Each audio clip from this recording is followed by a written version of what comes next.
just take Yeah. questions. No, I'd like to say some things. First of all, I'm very excited to be here to work at such a consistent winning program, to be under a tremendous head coach and Dave Dorn. He's well respected in the profession. Excellent place to live, incredible university, a place that my family is very excited about moving to, and an opportunity to work with some great assistant coaches and some tremendous players. I just, am thrilled and I'm appreciative to work in NC State. All right, first question, James Henderson from Inside Pack Sports. Hey, Coach, how you doing today? Quick question for you. Just broad terms, how would you describe your plan defensively going into this opportunity? So we're going to take the 3-3 stack and we're going to grow from there. We're going to become multiple. We're going to get in some 4-down fronts. We're going to get in some 3-4 fronts, and we're going to be able to apply pressure out of that. So we want to be multiple to an offense, but simple to our players. So we're building from the defense that they have been playing, but we're going to change a few things. We're going to disguise a few things, and we're going to pressure a little differently. Thanks. You're welcome. Corey Smith from Pack Pride. So DJ, first of all, congratulations on getting the position. Looking back at the last week, I know you can't mention everybody that you were able to recruit and sign over the last week, but what has the last week and a half plus been like for you and being able to bring in talent that fits a little bit more into your system too? It's been great. We hit the ground running. We knew exactly what we were looking for, and we went after them very hard, and we were able to land and get some great players here. I'm very excited about the defensive backs that we signed. I'm very excited about the linebackers that we signed this week, and the ones like I can't talk about too that we're still recruiting. But I think that we have a lot to sell. We have a tremendous staff. There's a tremendous success here. And there's a vision now that we're selling of exactly what we're going to do on defense. And I think that's a big part on why we've been so successful this week. Thank you. You're welcome. Jaden Watson Fisher, who's from the News and Observer, Coach. From one Oklahoma kid to another, welcome. Where are you from, Jaden? Where are you from? Tulsa. Oh, which high school did you go to? So I went to Mingo. It's like super duper small. I know where Mingo's is. Yeah. Okay. Yeah. I survived. We'll just say that. Yeah. But how are you planning to really build trust and buy-in, particularly with the returning guys who decided to stay? Well, a more connected team is a better team. You always play harder for somebody you're connected with. And so we're spending the first part of this semester of getting to know each other. I want to know each player on defense in and out, and I want them to know me. And the same with the coaching staff. And once we get past that, then we'll start selling the vision on exactly what we're going to do, how we're going to do it, and how we're going to use each player. But I think that building relationships is critical in the success of a program and of a defense. And we're working to do that right now. Luis Fernandez from WREL. Hey, DJ, welcome. Hey, Luis, thanks. You're kind of coming in and replacing a guy who's been a cornerstone of what this program has been with Tony Gibson over the past few years. What kind of challenges that present coming in and having to take over for a guy who's had a lot of success here and was able to go on and be a head coach somewhere? Maybe some of that's the relationships, like you mentioned. What does that look like over the next few months? Well, Tony did a tremendous job here, and played some good defense, and so we're not looking past that. We're looking to build off of some of the things that were done here, and then on top of that, we're selling these players that sometimes change is good, and sometimes growing is good, and so. Not only, like I said, are we building off what they've done last year, but we've been able to sell them, or we're working on selling them, that some of the things that we're going to do are going to be good for their growth and their production. And they like what they're hearing, and we're looking forward to working with them in the spring. Thank you. You're welcome. Noah Fleischman from the Wolfpacker. Hey, Coach, welcome to Raleigh. What have you learned, I guess, over the last few stops that you've made, whether it was at Temple or with the Eagles or at Baylor last year, that you can use, going into this new role at NC State? Well, everywhere I've worked, I've grown. Every job I've had, whether it's been a challenging job or where it's been a less difficult job, I've grown. And I think that if you have a growth mindset in any industry, that you'll continue to get better. And you have to be a learner, not a knower, right? And so every job that you take, you want to make sure that you're listening and you're learning. And I've learned as much from players as I have from coaches, and especially in the NFL. And I think that each of those jobs has made me a better coach in different ways. The NFL is football all day, every day. There's nothing else. There's no recruiting, there's no fundraising, there's no academics. From the time that you get there to the time that you leave, all you do is work on football. So I grew exponentially as an X's and O's coach and a technique coach in the NFL. And then, working at Baylor with Dave Aranda, I've always run a similar system. And so, coaching with him and seeing how he did things made me improve how I ran that system, because there's different ways to do things and different ways to coach it and different ways to teach. And then, when I was at Temple, we really kind of just bought into the simulated pressures. And that was the first year I'd ever done that. And like I said, I grow every year. And we were able to create a lot of pressure on the quarterback. As you guys know, we were 8th in the country in sacks and 9th in TFLs. And so each one of those stops has made me a better coach in different ways. And then just to follow up on it, you talk about being a teacher. Obviously, a lot of coaching is teaching, coming into a new role. What do you kind of view your teaching style as? You walk into a memory room to teach, new players. I'm very highly detailed in meetings. So I want the players to know exactly what the job description is. I don't want to leave any gray area. And then I believe in high intensity in practice. And so I would like my meeting room to be like an elementary school teacher's room. I want to make sure that I'm coaching in detail, but yet I'm keeping it simple. And then when we get out to practice, I want it to be on fire. I mean, I want guys flying around. I want enthusiasm. I want aggression, and I want guys, moving from spot to spot. And then I want to bring that intensity with them too. Rob McClam from Inside Pack Sports.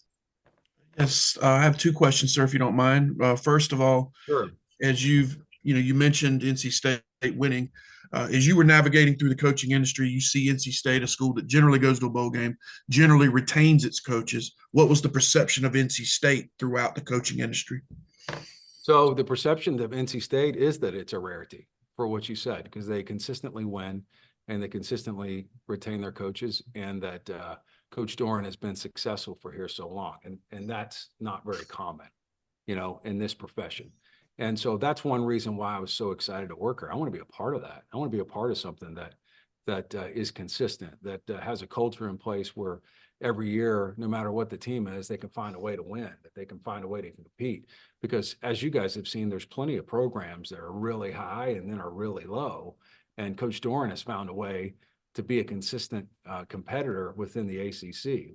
And, that's the perception around college football. And that's a big reason why I'm excited to be here. And then my second question, sir, obviously college or pro, you either recruit or sign players to fit the scheme.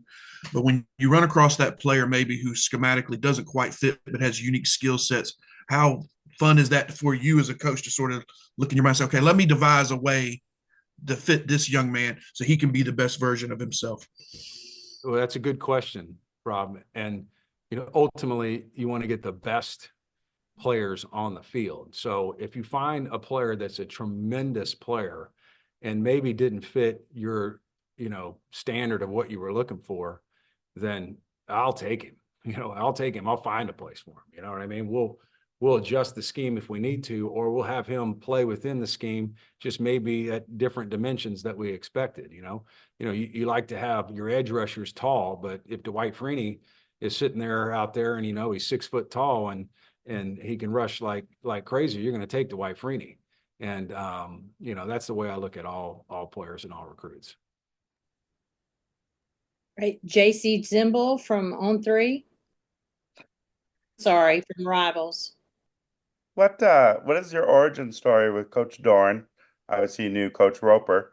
And then what is one of your favorite Joe Tiller stories? Joe Tiller, huh? How do you know Joe Tiller? Just from following him? He's a legend, you know that. Yeah, I know he's a legend for sure.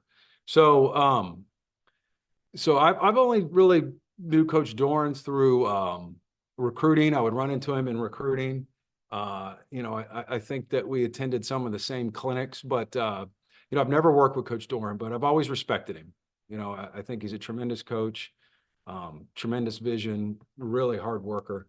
And then Joe Tiller, you know, Joe Tiller coached me in college, as you pointed out. And one thing that Joe Tiller did is he did an incredible job of getting the freshmen to buy in to the way that we did things there. And you know, he used to have a rookie skit. So we'd come up there and we'd do this skit. All the freshmen had to do a skit. And then at the end of it, he would have us sing the fight song, right? And then we usually did it, or whoever the freshmen were, they did it pretty average. And then he would have the rest of the team stand up and sing the fight song back to the freshmen. And I remember that it really made an impact on me of what it meant to be a part of a team and to buy into a culture. And Joe Tiller was tremendous at that. Corey again.